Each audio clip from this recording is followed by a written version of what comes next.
Hello மக்களே, April 22 சாயங்காலம் promo review part 2 தான் பார்க்க போகிறோம். பார்ட் 1 பார்க்கலன்னா பார்த்துட்டு வாங்க, அப்போ தான் உங்களுக்கு கண்டினியூஷன் புரியும். இதில் சாரதா அவங்களோட ககன் கொடுத்த அந்த ஆல்பமை எடுத்து வச்சு பார்த்துட்டு இருக்காங்க. பார்த்துட்டு அழுதுட்டு இருக்காங்க. நீங்கள் நிரபராதின்னு எனக்கு தெரியும், இதை எப்படி நிரூபிக்க போகிறேன்னு எனக்கு தெரியலை, உங்களை யார் காப்பாற்ற போகிறா, எப்படி காப்பாற்ற போகிறேன்னு தெரியல, அந்த அபூர்வா ஏதாவது பிரச்சனையை கிளப்பி இன்னும் உங்களை சிக்கலில் மாட்டி விட்டு உங்களை ஜெயிலில் இருக்க வச்சிருவோலன்னு எனக்கு பயமாக இருக்குது அப்படின்னு இவங்க அந்த ஃபோட்டோ பார்த்து சாரதா புலம்பிகிட்டு இருக்காங்க. அப்போ அவங்களுக்கோட அந்த கேபியோட வாழ்ந்த அந்த நினைவுகள்லாம் அவங்களுக்கு ஞாபகம் வருது. ஒரு நாள் அவங்க கேபி வாசலில் வந்துட்டு இருப்பாங்க. அப்போ தட்டி விழ பார்ப்பாங்க. உடனே இவங்க தான் போய் பிடிப்பாங்க. பார்த்து வர மாட்டிங்களா, நான் பயந்தே போயிட்டேன், உங்களுக்கு ஏதாவது ஆயிடுச்சுன்னா நான் என்ன பண்ணுவேன் அப்படின்னு சொல்லி பயந்துட்டு இருப்பாங்க.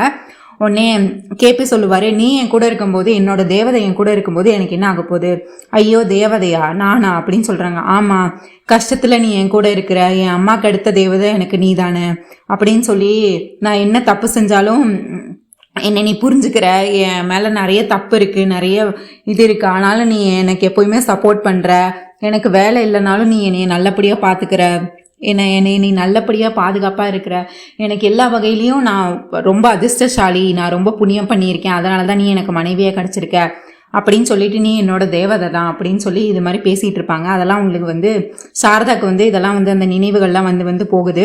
உடனே அவங்க அழுதுகிட்டே இருக்காங்க ஃபோட்டோ பார்த்து.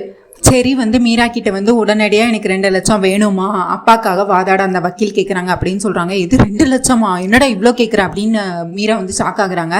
அம்மா இருக்கிறதுலே இந்த ஊர்ல இருக்கிறதுலே பெரிய லாயர்கிட்ட போயிருக்கோம்மா, நானும் பூமியும் போய் பேசினோம், அவங்க இதை விட நிறைய தான் வாங்குவாங்க, பூமிக்காக தான் குறைச்சி 2 லட்சம்னு சொல்லியிருக்காங்க அப்படின்னு சொல்கிறாங்க. இவங்களால இவங்ககிட்ட இருக்காமா அப்படின்னு கேட்குறாங்க. சரி அப்பாவை எப்படினாலும் வெளியே எடுக்கணும் அப்படின்னு சொல்லிட்டு மீரா அவங்களோட நெக்லஸ், தங்க நெக்லஸ் எடுத்து கொடுக்குறாங்க. இங்கே பாரு, இதை நீ அடகு வச்ச இல்லை வித்தனா கண்டிப்பாக உனக்கு 2 லட்சம் கிடைக்கும், இதை வச்சு நீ பணத்தை ரெடி பண்ணிக்கோ, வீட்டில் யார்கிட்டையும் சொல்லாத, இதை பற்றி யார்கிட்ட எதுவும் சொல்லாத அப்படின்னு பேசிகிட்டு இருக்காங்க இவங்க பெட்ரூமில்.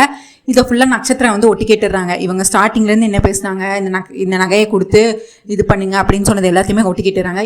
இப்போ போய் நான் என்ன பண்ணுறேன் பாரு அப்படின்னு சொல்லிட்டு இவங்க போய் அபூர்வா கிட்ட போயிட்டு அப்படியே வத்து வச்சிடுறாங்க நட்சத்திரா. அம்மா இங்கே பாருங்கம்மா, மீராத்த கேபி மாமா வெளியெடுக்கிறதுக்காண்டி 2 லட்சம் ரூபாய் கேட்டான், சரி அதுக்காக அவங்க தங்க நகையை எடுத்து கொடுத்துட்டாங்கம்மா அப்படின்னு சொல்கிறாங்க. உடனே அப்படியா, இருக்கட்டும் சங்கதி, இதுவா சங்கதி, வரட்டும் அவன் எப்படி நம்மளை தாண்டி தானே போவான்னு சொல்லிட்டு கீழே வெயிட் பண்ணிட்டு இருக்காங்க. சரி அப்போ தான் வரான், படியிலேருந்து இறங்கி வராரு. இங்கே மீரா அவங்க எல்லாம் மேலே தான் இருக்கிறாங்க. இவங்க கீழே மருதாணி இலையும் அபூர்வாவும் இருந்து பேசிகிட்டு இருக்காங்க. பாருமா, உடனே அபூர்வா சொல்கிறாங்க, அமுக்குனி மாதிரி இருந்துட்டு என்ன வேலையெல்லாம் இந்த மீரா பார்த்துக்கிட்டு இருக்கா பாருங்க சித்தி அப்படின்னு சொல்லிட்டு மருதாணி இலையிட்ட சொல்லிட்டு இருக்காங்க. அப்பாவி மாதிரி இருந்துட்டு சைடு கேப்பில் நமக்கே தெரியாமல் நகையை எடுத்து காப்பாற்றுறதுக்கு, தான் புருஷனை காப்பாற்றுறதுக்கு என்ன பாடுபட்டுக்கிட்டு இருக்கா இவளை நம்ம சும்மா விடக்கூடாது சித்தி அப்படின்னு சொல்லிட்டு சரி அப்படியே யாருக்கும் தெரியாத மாதிரி கண்டுக்காத மாதிரி போகிறாரு. உடனே பிடிச்சி வச்சிடுறாங்க இவங்க அபூர்வா பிடிச்சி வச்சுறாங்க. சரி எங்கே போகிற அப்படின்னு கேட்குறாங்க. உடனே அது ஒன்றும் இல்லை, நான் ஃப்ரெண்டை பார்க்க தான் போகிறேன். ஃப்ரெண்டை பார்க்க போறியா இல்லை உன் அப்பாவை காப்பாற்றுறதுக்காக நகையை எடுத்துகிட்டு போறியா, நகையை உங்கள் அம்மா கொடுத்ததை எடுத்துகிட்டு போறியா அப்படின்னு கேட்குறாங்க. உடனே அதுக்கடுத்து இது ஃபுல்லாக இவர் அப்போ தான் அவர் சரச்சந்திரா என்ட்ரி கொடுக்குறாரு, ரூம்லேருந்து வராரு. உடனே பாருங்க மாமா, நீங்கள் அந்த கேபி எவ்வளோ தைரியம் தான், நம்ம தேவதையை சோபச்சந்திரா அக்கா தேவதையை கொன்னவனை வெளியெடுக்கிறதுக்காண்டி நம்ம வீட்டில் உள்ள ஆளே அதுக்கு உதவி பண்ணுறாங்க, மீரா அவளோட நெக்லஸ் எடுத்து கொடுத்துருக்கான், அவனே இதை விற்று லாயருக்கு ஃபீஸ் கொடுக்கறதுக்காண்டி போய் கொடுக்குறாங்க அப்படின்னு சொல்லி எல்லாத்தையும் போட்டு விட்டுறாங்க. சரச்சந்திரா கிட்ட அபூர்வா எல்லாத்தையும் உண்மையை ஃபுல்லாக உளறிடுறாங்க. உடனே அப்படியாடா சரி அப்படின்னு கேட்குறாங்க. அதெல்லாம் இல்லை மாமா அப்படின்னு சொல்லிட்டு அவர் இல்லைங்கிறாரு.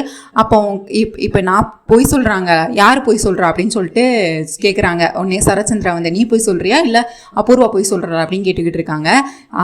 உண்மைதான், ஆனால் அது நான் நகையை எடுத்தது உண்மைதான், ஆனால் அம்மா ஒன்றும் எனக்கு நகையை கொடுக்கல, நானாக தான் அம்மாவுக்கு தெரியாமல் அம்மாவோட நெக்லஸை எடுத்துகிட்டு போகிறேன் அப்படின்னு சொல்கிறாங்க. நீ எதுக்கு எடுத்துகிட்டு போகிறா, உன் அப்பாவை காப்பாற்றுறதுக்காகவா அப்படின்னு கேட்டுக்கிட்டு இருக்காங்க. இல்லை, என் ஃப்ரெண்டோட நான் கிரிக்கெட் விளாண்டேன், அதில் நான் தோற்று போயிட்டேன், நான் தோற்று போனால் 2 மடங்கு நான் பணம் தரேன்னு அவன்கிட்ட சொல்லியிருந்தேன், அவன் இப்போ என்னைய கொன்றுவேன்னு சொல்லி மிரட்டிகிட்டு இருக்கான், எனக்கு என்ன பண்ணுறதுன்னு தெரியலை அப்படி இப்படின்னு சரி புது கதையை உருவாக்குறாரு. அதாவது அவங்க அம்மாவை காப்பாற்றுறதுக்காண்டி அவங்க அம்மா அந்த நகையை கொடுக்கல, இது நானாக தான் எடுத்துகிட்டு போகிறேன், அதுவும் என் அப்பாவை காப்பாற்றுறதுக்காக எடுக்கலை, என் ஃப்ரெண்டு கிட்ட கொடுக்கறதுக்காக எடுத்து போகிறேன் அப்படின்னு சொல்லிட்டு இவர் ஒரு புது கதையை கிரியேட் பண்ணுறாரு. உடனே நீ என்னடா இந்த வீட்டு உப்பையே தின்னுட்டு இந்த வீட்டுக்கே தெரியாமல் திருடுற அளவுக்கு உனக்கு புத்தி வந்துருச்சா, உனக்கு அவ்வளோ தைரியம் வந்துருச்சா அப்படின்னு சொல்லிட்டு சரச்சந்திரா சரியை வான் பண்ணுறாரு. உடனே அந்த நெக்லஸ் எங்க அப்படின்னு கேட்குறாங்க. உடனே அவர் பாக்கெட்லேருந்து எடுத்து கொடுக்குறாரு. கொடுத்தோன்னே மீரா இங்கே வா அப்படின்னு சொல்லிட்டு இதை அவர்கிட்ட கொடுக்குறாரு. இங்கே பாரு, நீ உன் சொந்த உழைப்பில் எது வேணாலும் பண்ண, அதை விட்டுட்டு இந்த வீட்டு காசில் ஏதாவது கை வச்சு அவ்வளோதான் இருக்கு பார்த்துக்கோ. நீ ஒழுங்காக உனக்கு கல்யாணம் ஆயிடுச்சு, ஒழுங்காக ஒரு வேலைக்கு போக துப்பு இல்லை, இப்படி தான் சூதாடி தண்ணி அடித்து பணத்தை ஏமாந்துட்டு வந்துட்டு வீட்டிலேருந்து திருடிட்டு போவியா அப்படின்னு சொல்லி செரியை வந்து சரச்சந்திரன் வந்து திட்டிக்கிட்டு நட்சத்திரம் வந்து சரி காதுல குசு குசுன்னு வந்து பேசிட்டு இருக்காங்க. என்னடா நீ ஹீரோவாகி உங்க அம்மாவை காப்பாத்துறியா? உனக்கு என்ன அவ்வளவு தைரியம் ஆயிட்டா? நீ என்ன இப்ப நல்லவன் ப்ரூவ் பண்றியா எல்லாரும் முன்னாடியும்? எப்படியோ நீ மாட்டிக்கிட்டல்ல, நீ எப்பயுமே ஜீரோ தான்டா, நீ என்னைக்கு ஹீரோலாம் ஆக முடியாது அப்படின்னு சொல்லிட்டு நட்சத்திரம் வந்து செரிக்கிட்ட பேசிட்டு இருக்காங்க. இங்க பாரு நட்சத்திரம், உண்மை என்னைக்கும் மறக்க முடியாது. கண்டிப்பா என் அப்பாவை நான் வெளியே எடுத்துதான் காட்டுவேன். இந்த வழி இல்லைன்னா எனக்கு வேற வழி கண்டிப்பா கடவுள் கொடுப்பாரு. நீ செய்யறதுக்கெல்லாம் ஒரு நாள் நீ பெருசா அனுபவிப்ப நட்சத்திரா அப்படின்னு சொல்லிட்டு சரி வந்து நட்சத்திரம் சரச்சந்திரா, அபூர்வா, மருதானி எல்லாரும் சேர்ந்து கோர்ட்டுக்கு போறாங்க. கோர்ட்ல என்ன சொல்ல போறாங்க, கேபியை வந்து நிரபராதின்னு சொல்ல போறாங்களா இல்ல கேபிஐ என்ன சொல்ல போறாங்கன்னு சொல்லிட்டு கோர்ட்டுக்கு போறாங்க இவங்க 3 பேர். சரி வந்து வீட்டுல நடந்ததெல்லாம் பத்தி பூமிக்கு கால் பண்ணி சொல்றாங்க. இந்த மாதிரி நான் நகையை எடுத்துட்டு வந்தேன், கடைசியில வந்து அபூர்வா வந்து என்ன புடிச்சு வச்சுட்டாங்க, நட்சத்திரம் வந்து மாட்டி விட்டுட்டா, அதனால அம்மா நகையை நான் அம்மா கிட்டே கொடுக்க வேண்டியது ஆயிடுச்சு. இனிமேல் எப்படி பண்ண போறோம், என்ன பண்ணி அப்பாவை காப்பாத்துறது பூமி அப்படின்னு சொல்லிட்டு பூமி கிட்ட வந்து யோசனை கேட்டுட்டு இருக்காரு. இந்த மாதிரி என்கிட்ட காசு இல்லை, இப்போ என்னால எடுத்துட்டு வர முடியாது, இப்ப அண்ணா கிட்ட தான் கேட்கணும், அண்ணா கிட்ட கேட்கலாமா அப்படின்னு சொல்லிட்டு கேட்கிறாரு. சரி நீ எதுக்கும் கவலைப்படாத, நான் இங்க ஏதாச்சும் பண்றேன் அப்படின்னு சொல்லிட்டு பூமி வந்து சாரதா கிட்ட வந்து சாரதா அங்க பார்த்து பால் பொங்கிட்டே இருக்கு, ஆனா அவங்க பார்த்து கண்டுக்காம அந்த யோசனையிலே இருந்துட்டு இருக்காங்க. சாரதா வந்து ஐயோ எப்படி நம்ம புருஷனை காப்பாற்ற போறோம், எப்படி அவரை வெளியே வெயில எடுக்கணும் அப்படின்னு சொல்லிட்டு பார்த்துட்டு இருக்காங்க. அதுக்கடுத்து பார்த்தா பூமி வந்து இந்த மாதிரி சொல்றாங்க, அத்தை அவங்களுக்கு வந்து லாயர் ஃபீஸ் கொடுக்கணும், மாமாவை வெயில எடுக்கணும்னா லாயர் ஃபீஸ் கொடுக்கணும், அதுக்கு காசு வேணும் அத்தை அப்படின்னு சொல்றாங்க. உடனே பூமி அப்படின்னு சொல்லிட்டு இவங்க உடனே அந்த மல்லிகை டப்பால போட்டு வச்சிருக்க காசெல்லாம் எடுத்து கொடுக்குறாங்க. ஒரு கொஞ்சம் நோட்டெல்லாம் எடுத்து கொடுக்குறாங்க. உடனே கொடுத்துட்டு சிரிச்சுட்டே எடுத்து இதை வந்து பூமிக்கு எடுத்து கொடுக்குறாங்க. இதை கொடு அப்படின்னு சொல்லிட்டு. அத்தை எனக்கு 2 லட்சம் வேணும் அத்தை அப்படின்னு சொல்லிட்டு பூமி சொல்றாங்க. இது 2 லட்சமா? லாயர் ஃபீஸ் என்னமா 2 லட்சமா அப்படின்னு கேக்குறாங்க. சாரதா வந்து ஆமா அத்தை, இது ரொம்ப பெரிய கேஸ், இதுல எந்த ஆதாரமும் இல்ல, அவர் தான் இருக்குதுல பெரிய லாயர் நம்ம ஊர்ல, அவருக்கு வந்து நம்மங்கிறதுனாலதான் கம்மியா வாங்குறாரு, அவருக்கு வந்து லாயர் ஃபீஸ் வந்து 2 லட்சம் அத்தை, என்ன பண்றது அப்படின்னு சொல்லிட்டு கேட்டுட்டு இருக்காரு. உடனே ஐயோ இப்ப என்னமா பண்றது அப்படின்னு சொல்லிட்டு சாரதாவும் பூமி கிட்ட கேட்டுட்டு இருக்காங்க. ஏதாவது பண்ணணும் அப்படின்னு சொல்லிட்டு பூமி வந்து என்ன பண்றாங்க, யோசிச்சுட்டே இருக்காங்க. அத்தை எனக்கு ஒரு யோசனை அப்படின்னு சொல்றாங்க. நம்ம ககன் மாமா கிட்டே அவருக்கு தெரியாம ஏமாத்தி வாங்கலாமா அப்படின்னு கேக்குறாங்க. ஐயோ அது மட்டும் அவனுக்கு தெரிஞ்சதுன்னா பெரிய பிரச்சனை ஆயிருமேமா அப்படின்னு சொல்றாங்க. அது அந்த பிரச்சனை ஆகுறப்ப பாத்துக்கலாம், இருந்தாலும் என் பையனை ஏமாத்துறது எனக்கு விருப்பம் இல்லை பூமி அப்படின்னு சொல்றாங்க. சரி அத்தை, உங்க பையனை நீங்க ஏமாத்த வேண்டாம், அப்பா மாமா வெளியே வர வேண்டாமா, அவங்க நிரந்தரமா ஜெயில இருக்கணும்னு நீங்க நினைக்கிறீங்களா அப்படின்னு சொல்றாங்க. பூமி வந்து இந்த மாதிரி சொல்றாங்க. உடனே சாரதா அதெல்லாம் இல்லை, அவங்களும் வெளியே வரணும், அப்பா அது தப்பு இல்லத்த, இப்ப நம்ம நல்லதுக்காக தானே பண்றோம், அதனால இது தப்பு இல்லை, நம்ம ககன் மாமா கிட்ட நேரடியா கேட்டா அவர் தரமாட்டாரு, அதனால ஏமாத்தி தான் வாங்கணும், ஏமாத்தி தான் வாங்கினாதான் நம்ம மாமாவை வெளியே கொண்டு வர முடியும், நமக்கு இன்னைக்கு கோர்ட்டுக்கு வேற போகணும், வேற வழியே இல்லை அப்படின்னு சொல்லிட்டு இருக்காங்க. சரிம்மா சரி இப்ப எப்படிமா ஏமாத்தி வாங்குறது அவன் கிட்ட, ககன் கிட்ட, அவன் கண்டுபிடிச்சான்னா பிரச்சனை ஆயிருமே அப்படின்னு சொல்றாங்க. அது நான் பாத்துக்கலாம் அப்படின்னு சொல்லிட்டு இவங்க பூமி வந்து ஓடி போறாங்க. ஒரு நியூஸ் பேப்பர் இருக்கு, பழைய நியூஸ் பேப்பர், அதுல பழைய நியூஸ் பேப்பர்ல ஒரு நியூஸ் வந்திருக்கு. அதாவது ஒரு குட்டி பையன், அவனுக்கு கேன்சர் வந்திருக்கு, அவனை காப்பாத்துறதுக்காண்டி நாங்க ஃபண்டு கலெக்ட் பண்ணிட்டு இருக்கோம், உங்களால முடிஞ்சதை நீங்களும் கொடுங்க, எங்களுக்கு வந்து நிறைய காசு தேவைப்படுது அப்படிங்கிற மாதிரி அதுல போட்டிருக்கு. உடனே அப்படின்னு சொல்லிட்டு அந்த பழைய நியூஸ் பேப்பரை எடுத்துட்டு வந்து அந்த செலக்டட் பார்ட்டை மட்டும் கட் பண்ணி இன்னையோட நியூஸ் பேப்பர்ல பூமி வந்து ஒட்டிடுறாங்க. ஒட்டிட்டு இதை கேஷுவலா வீட்டுல வச்சிடறாங்க. வச்சுட்டு இவங்க வெயிட் பண்ணிட்டு இருக்காங்க, ககன் கீழே வரட்டும் அப்படின்னு சொல்லிட்டு இவங்க நாடகம் போட போறாங்க. பூமியும் சாரதாவும் சேர்ந்து ஒரு நாடகம் போட்டு கடைசியில ககனே அவர் கையால வந்து செக்கை எடுத்து கொடுக்குற மாதிரி இவங்க பண்ண போறாங்க. இதுதான் பண்ண போறாங்க. உடனே அதுக்கடுத்து ககனும் ஆஃபீஸ் கிளம்பி வந்துட்டாரு. உடனே அத்தை வந்துட்டாங்க, மாமா நான் இப்ப பேசுறேன், அத்தை உங்களுக்கு என்ன பைத்தியமா அப்படின்னு சொல்லிட்டு பூமி வந்து சாரதா கிட்ட சண்டை போடுற மாதிரி பேசிக்கிட்டு இருக்காங்க. உங்களுக்கு என்ன காசு என்ன, நீங்க என்ன மரத்துல காய்க்குதுன்னு நினைச்சிட்டு இருக்கீங்களா, இது யாருன்னே தெரியாது, இவங்களுக்கு எல்லாம் நம்ம ஏன் காசு கொடுக்கணும், நம்ம காசு எதுக்கு நம்ம கொடுக்கணும் அப்படின்னு சொல்லிட்டு சண்டை போடுற மாதிரி பேசிக்கிட்டு இருக்கா. உடனே அதுக்கடுத்து ககன் கீழே வராரு. அவருக்கு ஒண்ணுமே புரியல, தலையும் புரியல, வாழும் புரியல.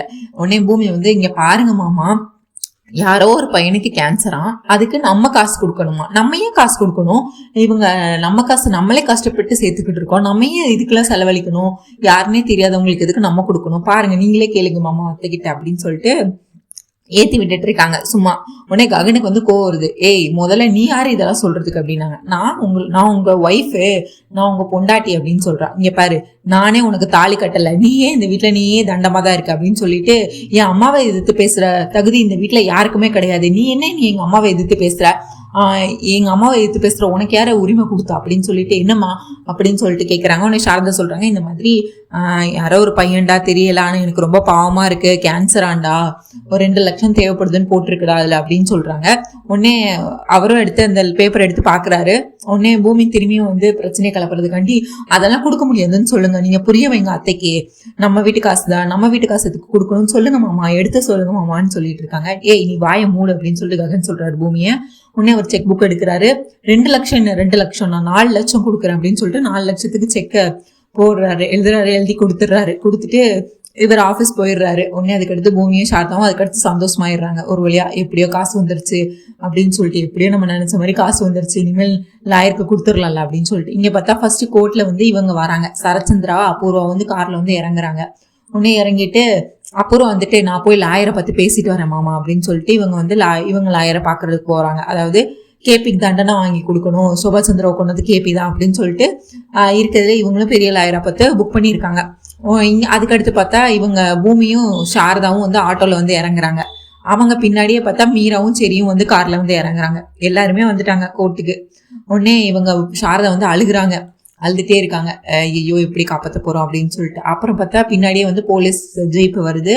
அதுல வந்து எஸ்ஐ சூர்யா, ரத்னம், அப்புறம் கேபி எல்லாரையும் கூட்டிட்டு வராங்க. 2 பேரை அரெஸ்ட் பண்ணி கூட்டிட்டு வந்துட்டு இருக்காங்க. இவங்களும் வந்தோடனே கேபி வந்து சாரதா பத்தி வந்து பேசுறாங்க.